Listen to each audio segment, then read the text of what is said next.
Hey everybody, it's Rhiannon, and I am Tuesday's co-host for Witches of the Moon.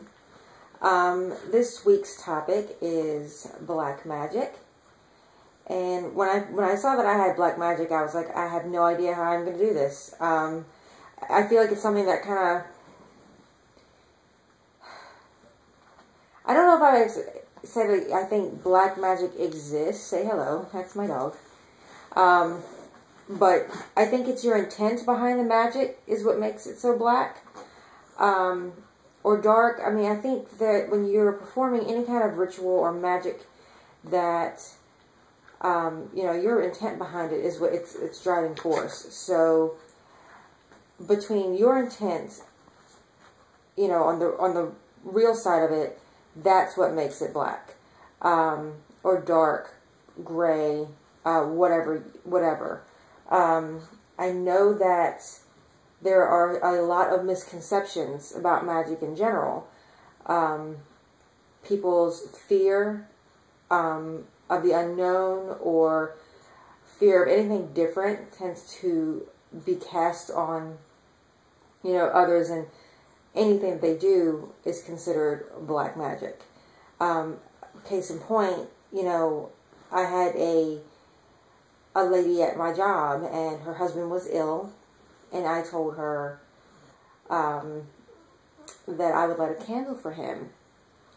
And in that same conversation, a little bit earlier, my mother had jokingly said something about my being Wiccan, and which kind of blew my mind anyway, because I didn't realize that my mom even knew anything. But anyway, when the lady realized that I was not Christian lighting a candle for her husband, she told me she did not want my kind of help. Now, to me, that her fear automatically assumed that I was going to call on some kind of dark, evil entity, I suppose, to aid her husband and allow him to be healed. I don't know, maybe I was sacrificing his soul. I don't know what she thought. But in either case, she said that she did not want my help. I know a lot of people, I remember being younger, and I was at a park, and there were these girls, and they were drawing pentagrams. And I remember it very clearly. They were right side up pentagrams. They looked like they weren't scary. They weren't, you know, there's nothing about them that would alarm you for whatever reason. But they were drawing pentagrams, and I started drawing it because I thought that's a really cool symbol, you know. So I started drawing it in the sand, and I was told, don't draw that, that's the devil symbol.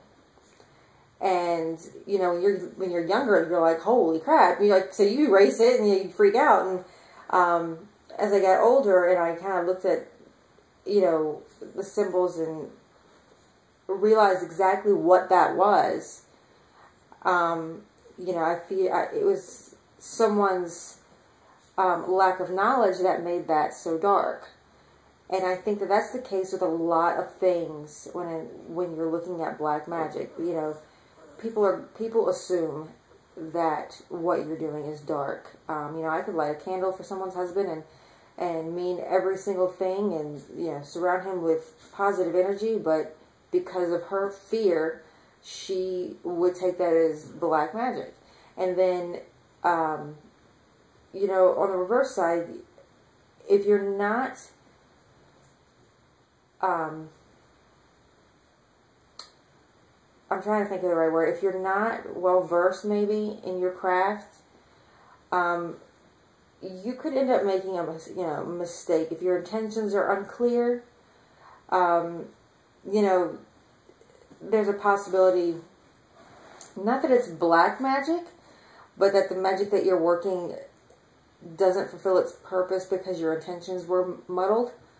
The bottom line of this is, I think that when it comes to magic, your intentions, that's what makes it what it is. And, you know, you could have the best intentions in doing a love spell to bring love to you, but if you're bringing a certain person to you that maybe is in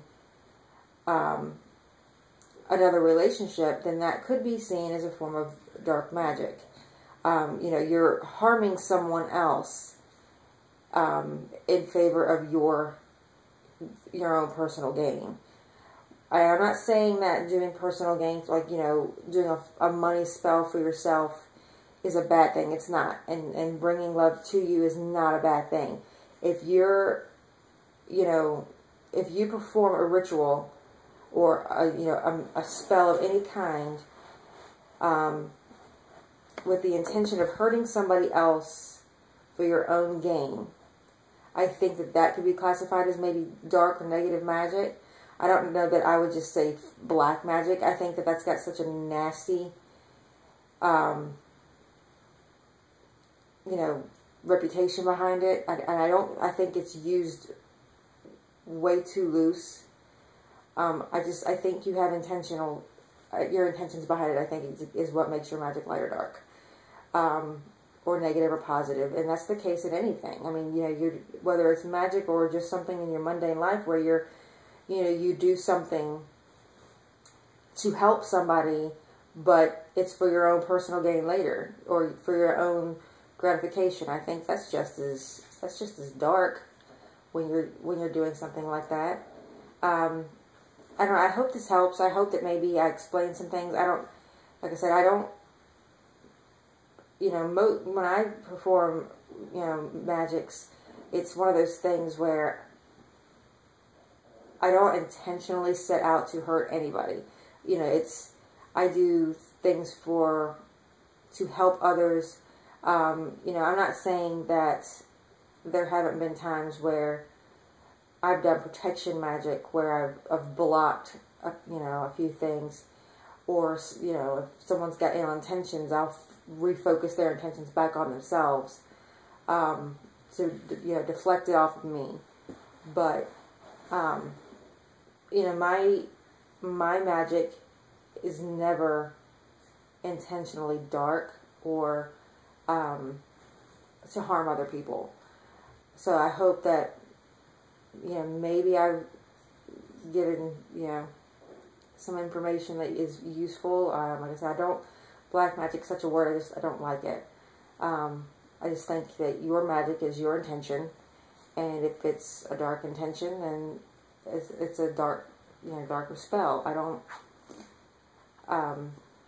necessarily say light or black, you know, white or black magic. I think it's your intent, and I think that you have to be careful of having the knowledge that you need also, because, you know, lack of knowledge can cause people to think of things in a dark way that aren't necessarily dark. So anyway, I hope this helps. Blessed be, and I'll see you guys soon.